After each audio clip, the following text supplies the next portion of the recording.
మహాసేన రాజేష్ గారు హిందువు కాదు, అన్య మతాన్ని ఆచరిస్తారు. ఎవరైనా హిందువు ఆయన మతంలోని లూప్ హోల్స్ పట్టుకుని ఆయన మతాన్ని విమర్శిస్తే ఆయనకు ఎలా ఉంటుంది? ఆయన మనస్సు విపరీతంగా బాధపడుతుంది, అవునా? ఆయనకు ఆ బాధ తెలియదు. ఎందుకంటే ఇప్పుడు ఆయన మతాన్ని ఎవరూ కించపరచలేదు. ఆయనే సనాతన ధర్మం గురించి అవాకులు చవాకులు ప్రేలి హిందువుల మనసులు గాయపరుస్తున్నారు. కేవలం AP deputy CM Pawan Kalyan గారిని టార్గెట్ చేయడం కోసమే ఆయన సనాతన ధర్మాన్ని అపహాస్యం చేసి మాట్లాడుతూ వీడియోలు చేస్తున్నారు. సనాతన ధర్మం నిర్వచనానికి వక్రభాష్యం చెబుతున్నారు.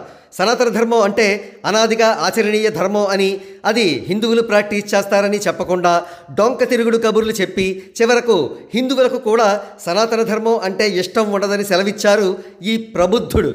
లూప్ హోల్స్ అంటూ వెతికితే ప్రతి మతంలోనూ ప్రతి ధర్మంలోనూ లక్ష కనబడతాయి. ఈయన ప్రాక్టీస్ చేస్తున్న మతంలో కూడా ఎన్నో లూప్ హోల్స్ ఉన్నాయి. వాటిని ఎవరైనా ఎత్తి చూపారా? ఇకపోతే ఈ మహాసేన రాజేష్ ఎంత ఫన్నీ క్యారెక్టర్ అంటే, తన వాదనను డిఫెండ్ చేసుకోవడానికి ఎన్టీఆర్ నటించిన దానవీర సూరకర్ణ సినిమాలోని ఒక సీన్ను బేస్గా చేసుకుని రారాజు దుర్యోధనుడు కర్ణుడి కులం ఏమిటనేది చూడకుండా తనను ఆదరించాడని చెప్పుకొచ్చారు ఈ మహాసేన రాజేష్. ఇక్కడ మహాసేన రాజేష్కు ఒక్క విషయం స్పష్టం చేయాలి. మహాభారతంలోని దుర్యోధనుడు, దుశ్శాసనుడు, కర్ణుడు, శకుని అనే దుష్ట చతుష్టయం దుష్టత్వానికి ప్రతీకలు. దుర్యోధనుడితో సహా వారిలో ఉండేవి కామ, క్రోధ, లోభ, మోహ, మదమాత్సర్యాలు. దుర్యోధనుడు కర్ణుడిని ఆదరించడానికి కారణం కూడా అతని స్వార్థమే తప్ప ఔదార్యం ఎంత మాత్రం కాదు. ఎన్టీఆర్ గారిపై అప్పట్లో తీవ్ర విమర్శ ఉండేది.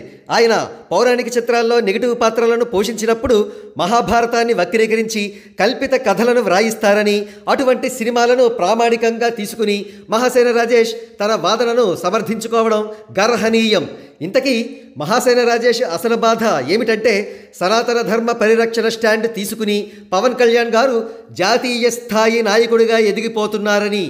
ఇక చివరగా మహాసేన రాజేష్ సనాతన ధర్మంపై చేసిన విమర్శలు అతడి స్వంత అభిప్రాయాలైతే ఓకే, నో ప్రాబ్లం. కానీ అతడి వెనుక పెద్దలు ఎవరైనా ఉంటే అది వారికే నష్టం.